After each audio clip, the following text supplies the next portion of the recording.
Welcome to 7 second GK. நம்ம S A and பிசிக்காக பார்த்தீங்கன்னா தேர்வு பார்த்துட்டு வரோம். அதில் பார்த்தீங்கன்னா வினாத்தாள் 3 தான் இந்த வீடியோ பதிவில் நம்ம பார்க்க போகிறோம். இந்த வினாத்தாள் 3க்கு என்ன டாபிக் கொடுத்துருந்தாங்கன்னு பார்த்தீங்கன்னா 6th பாலிட்டியில் பார்த்தீங்கன்னா மக்களாட்சி, உள்ளாட்சி அமைப்பு, ஊரகமும் நகரப்புறமும் இந்த 2 லெசன்ல இருந்து 30 கொஷின்ஸ் கொடுத்துருக்கோம். அது இல்லாமல் 5 கொஷின்ஸ் உங்களுக்காக கொடுத்துருக்கோம்.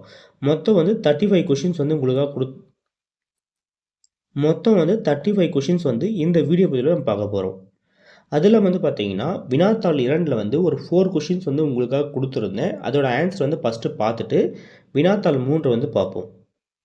அரசமைப்பு சட்டம் இறுதி செய்யப்படுவதற்கு முன்னர் எத்தனை திருத்தங்கள் அதில் மேற்கொள்ளப்பட்டன?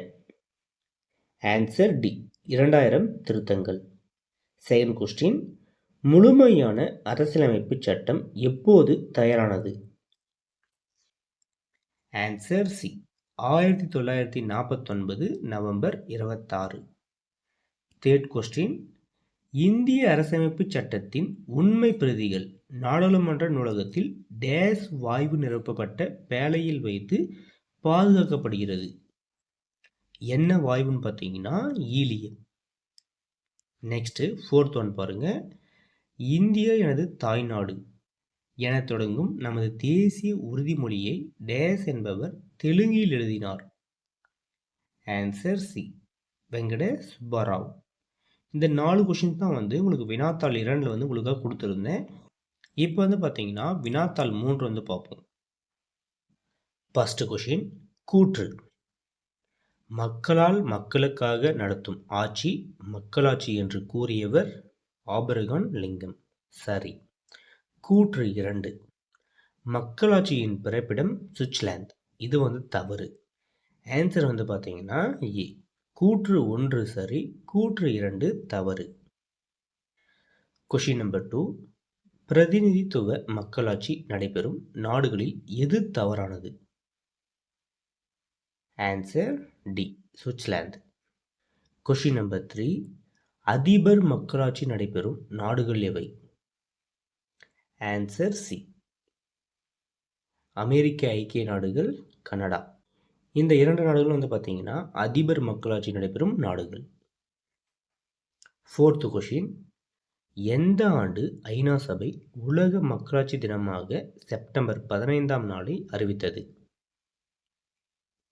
Answer D, 2007. கொஷின் நம்பர் 5, நமது அரசியலமைப்பு சட்டத்தை உருவாக்கிய முதன்மை வடிவமைப்பாளராக கருதப்படுபவர் யார்? Answer C, Ambedkar. Question number 6, உலகிலேயே முதலில் பெண்களுக்கு ஓட்டுரிமை அளித்த நாடு?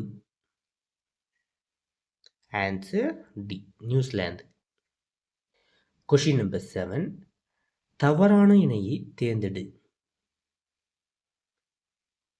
பெண்களுக்கு ஓட்டுரிமை வழங்கப்பட்ட ஆண்டு இதுதான் கொடுத்துருக்காங்க.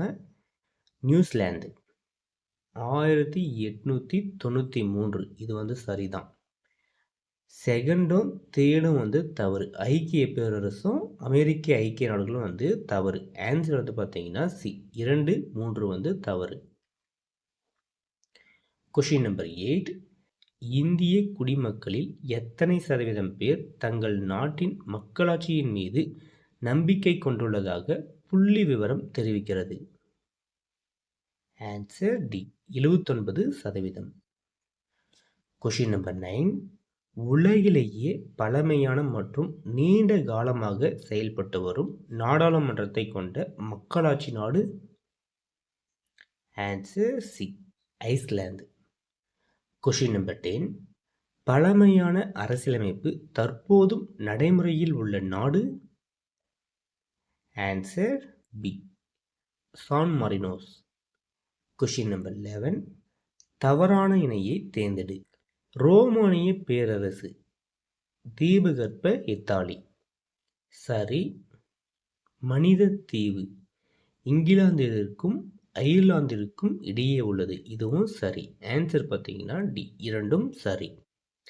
கொஷின் நம்பர் 12, ஆதி மனிதன் எந்த பகுதியில் குடியேறி விவசாயம் செய்ய தொடங்கினான்? Answer B. ஆற்றோரம். Question number 13. நேரடி மக்களாட்சியில் வாக்களிப்பவர்? Answer D. வாக்காளர். Question number 14. தமிழகத்தில் உள்ள மாநகராட்சியில் தவறானது எது? Answer D. Karur. Question number 15. இந்தியாவின் மிக பழமையான உள்ளாட்சி அமைப்பான சென்னை மாநகராட்சி எந்த ஆண்டு உருவாக்கப்பட்டது? Answer C. 1688. Question number 16. தமிழ்நாட்டில் மாநகராட்சிக்கு அடுத்த நிலையில் உள்ள நகராட்சியில் டேஸுக்கும் அதிகமான மக்கள் தொகை இருக்கும்? Answer C. Question number 17. தமிழ்நாட்டில் முதலில் உருவாக்கப்பட்ட நகராட்சி? ராஜாபேட்டை. Question number 18. கூற்று 1. நகராட்சிகள் அதிகமாக உள்ள மாவட்டம் பெரம்பலூர் மாவட்டம். தவறு. கூற்று 2. இந்தியாவிலேயே முதன்முறையாக பேரூராட்சி என்ற உள்ளாட்சி அமைப்பு தமிழ்நாட்டில்தான் அறிமுகப்படுத்தப்பட்டது. இது சரி. Answer A. கூற்று 1 தவறு, கூற்று 2 சரி. Question number 19. மக்களுக்கும் அரசுக்கும் இடையே இணைப்பு பாலமாக செயல்படுவது? Answer B. கிராம ஊராட்சி. Question number 20. தவறான கூற்றை தேர்ந்தெடு. இதில் எது தவறான கூற்றுன்னு பார்த்தீங்கன்னா, ஊராட்சி ஒன்றிய தலைவரை மக்கள் நேரடியாக தேர்தலின் மூலம் தேர்ந்தெடுப்பர். இது ஒன்று தான் தவறு. மற்ற எல்லாமே சரிதான். ஆன்சர் பார்த்தீங்கன்னா சி. Question number 21. நீலகிரி மற்றும் பெரம்பலூர் மாவட்டங்கள் ஒவ்வொன்றிலும் எத்தனை ஊராட்சி ஒன்றியங்கள் உள்ளன? Answer B. 4 ஊராட்சி ஒன்றியங்கள் உள்ளன. Question number 22. கீழ்கண்டவற்றுள் மாநகராட்சியின் வருவாய்கள் எவை?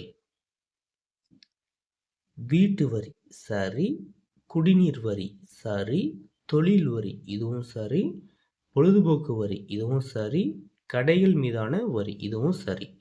ஆன்சர் பார்த்தீங்கன்னா ஏ. அனைத்தும். Question number 23. தவறான கூற்றை தேர்ந்தெடு. இதில் எது தவறான கூற்று பார்த்தீங்கன்னா, கிராம சபை கூட்டம் ஆண்டுக்கு 3 முறை கூடும். இது தவறு. Answer D. Question number 24. தேசிய பஞ்சாயத்து ராஜ் சட்டம் எப்போது கொண்டு வரப்பட்டது? Answer C. 1991 April 24. Question number 25. தேசிய ஊராட்சி தினம் எப்போது அனுசரிக்கப்பட்டது? Answer C. April 24. Question number 26. 2011 நடைபெற்ற உள்ளாட்சி தேர்தலில் பெண்கள் எத்தனை சதவீத இடங்களில் வெற்றி பெற்றனர்? Answer C. 38%. Question number 27. எந்த ஆண்டு தமிழக அரசு பெண்களுக்கு உள்ளாட்சியில் 50% இடஒதுக்கீடு வழங்க சட்ட திருத்தம் செய்துள்ளது? Answer B. 2016. நண்பர்களே, இதோட பார்த்தீங்கன்னா வினாத்தாள் 3ஓட கொஷின்ஸ் கம்ப்ளீட் ஆகுது. நெக்ஸ்ட் பார்த்தீங்கன்னா வினாத்தாள் 3லேயே உங்களுக்காக ஒரு 4 to 5 கொஷின்ஸ் கொடுத்துருக்கோம். இந்த 5 கொஷினுக்கு ஆன்சரை கமெண்ட் பாக்ஸில் கமெண்ட் பண்ணிட்டு வாங்க. ஃபர்ஸ்ட் கொஷின், தவறான கூற்றை தேர்ந்தெடு. செகண்ட் கொஸ்டின், மாநகராட்சியின் தலைவர் டேஸ் என அழைக்கப்படுகிறார்.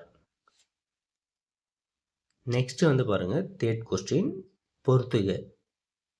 நண்பர்களே, வினாத்தாள் 3ல் உங்களுக்காக 3 கொஷின்ஸ் தான் கொடுத்துருக்கோம். இந்த 3 கொஷினுக்கு ஆன்சரை கமெண்ட் பாக்ஸில் கமெண்ட் பண்ணுங்கள்.